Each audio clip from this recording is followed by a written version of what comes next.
Hello everyone and welcome to SwitchUp. In today's video we are going to have a look at Nickelodeon Kart Racers 3 Slime Speedway, which is just released on the Nintendo Switch, as well as other consoles such as the Xbox One, Series X and S, PlayStation 4 and 5 and the PC. Publishers Game Mill asked if we would have a look at the game and see exactly what it's all about, and being a fan of a fair few of the franchises included, I was more than happy to do so thank you to Game Mill for sponsoring this video. So what exactly can you expect from Slime Speedway? Well, let's find out.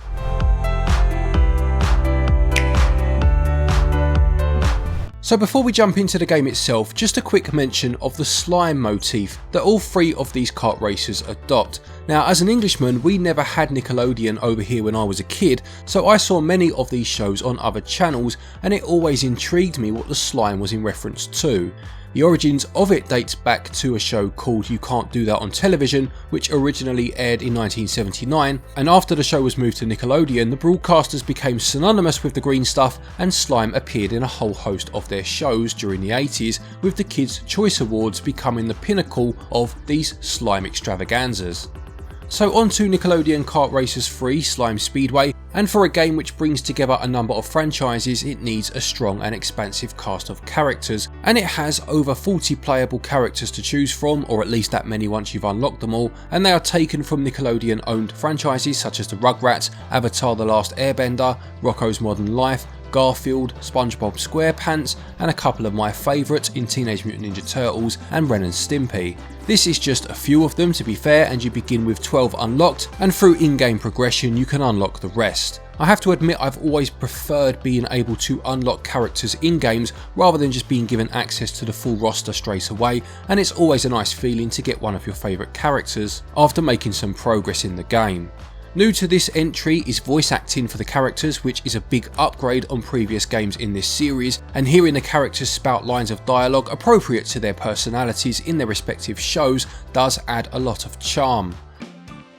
I'm glad Mrs. Puff wasn't around to see that. Forget about it, I still got one in the tank. Let's show them turtles know how to party. Not only do you have the karts to choose from, but you also have bikes this time round, and again a lot of these will be unlocked through play. I do like how some of them were mini interpretations of actual vehicles from some of the shows, rather than just having a full roster of karts with appropriate colours or decals for each character. My absolute favourite was the mini party wagon from the 1987 Turtles cartoon. You can also choose certain parts of the vehicle such as the wheels and the exhaust, and as well as being themed to fit the shows and characters, they also modify the stats of your vehicle overall, meaning that you can build something to suit your style of play. So let's move on to the races themselves and the basic mechanics. You have a drift mechanic activated by holding down ZL, and perfecting this will see you earn a slight boost. You can even chain drifts around consecutive corners in order to further boost your speed.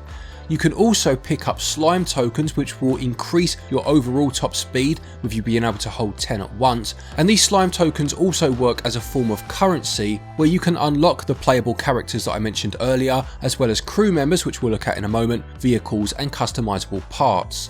So as was the case with the previous title, as well as the playable characters, you have those crew members.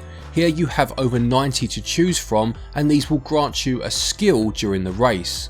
You will pick a team of 3 crew members to assist you in the race, one chief member whose skill needs to be activated by driving through slime, and once your slime gauge is full you can press X. This skill is generally a more attack minded or aggressive skill, but then you'll also pick 2 other crew members whose skills are more passive and do not need to be activated. These could be providing you with a speed boost whenever you are hit by an item, or dropping an extra item on the course as you drive.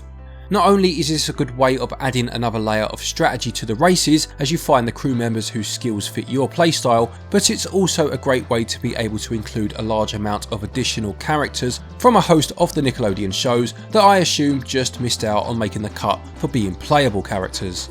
You have weapons and power-ups that you can pick up as you race along. In typical kart racing fashion, this is done by driving through the item boxes, and again these relate to some of the franchises. There are offensive items such as home-in footballs, defensive items such as a mouser from the Turtles which acts as a shield, and speed boosting items as well. What's new for this third game though is that whilst racing on the tracks you'll now take to the water at times and your karts will convert into a boat. You can ride the waves here by pressing L at the correct moment to get a speed boost, much as you can by pressing L on any of the bumps or hills on the tracks themselves. Let's move on to looking at the tracks in more detail then, and there are 36 in total, which are set in locations that are important to the franchises included. This means that you'll be hurtling around the Turtles lair, Camp Coral, or even the studio of the Double Dare game show.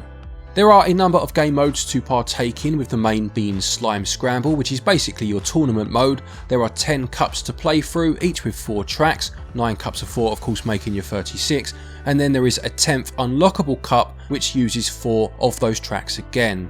There is an easy, medium and hard mode to attempt, and a 4th called Insane mode which can be unlocked. Slime Scramble can be played in single, local or online mode, and you also have free race mode, time trials and a challenge mode which has you attempting a set number of tasks such as hitting a number of targets, trying to prevent yourself from coming last and being eliminated from a race, or passing through a set number of rings before the race comes to an end. Finally, you have the arena mode, which is effectively a battle mode with a few different criteria such as hitting a set number of opponents, grabbing the golden spatula and holding onto it for a set amount of time, covering the most ground with slime and capturing the jellyfish before the time runs out. Arena mode, as with Slime Scramble, can be played locally or online, as well as in single player with AI bots. Nickelodeon Kart Racers 3 Slime Speedway costs £39.99 and regional equivalents are on your screen now. There is a physical version available for the physical collectors out there, and there is also a turbo pack available on the eShop for about £10, etc. more, which also includes 2 more playable characters in Zuko from Avatar The Last Airbender and Raphael from the Turtles, but in the style of the Eastman and Laird comics from back in the 80s. You also get Firelord Ozai from Avatar and Shredder from TMNT as crew members, as well as a few other kart parts and a new kart paint job. The addition of voice acting, the extended character roster, the expanded tracks and extra detail to the vehicles definitely elevates this new entry past its predecessors, and if you are a fan of a few of the franchises included, this is a great deal of fun, especially with friends or family locally for me, but then of course there is that online mode too. So there you have it, that's everything you need to know about Nickelodeon Kart Racers 3 Slime Speedway. Another big thank you to Game Mill for sponsoring this video. There will be links in the top pinned comment if you are interested in the game at all. And don't forget, if you are looking for eShop credit to pick this game up, you can do so via our website switchup.gg. You can get your eShop cards from there, and at this moment in time you are able to get yourself 10% off of the price of eShop cards by using the code SwitchUp. Do let us know in the comment section which Nickelodeon franchise is your favourite. Who are your favourite characters? Let us know down below. A quick thank you to our Patreons as always for your continued support, and to each and every one of you for watching our videos. Take care, and until next time, happy gaming.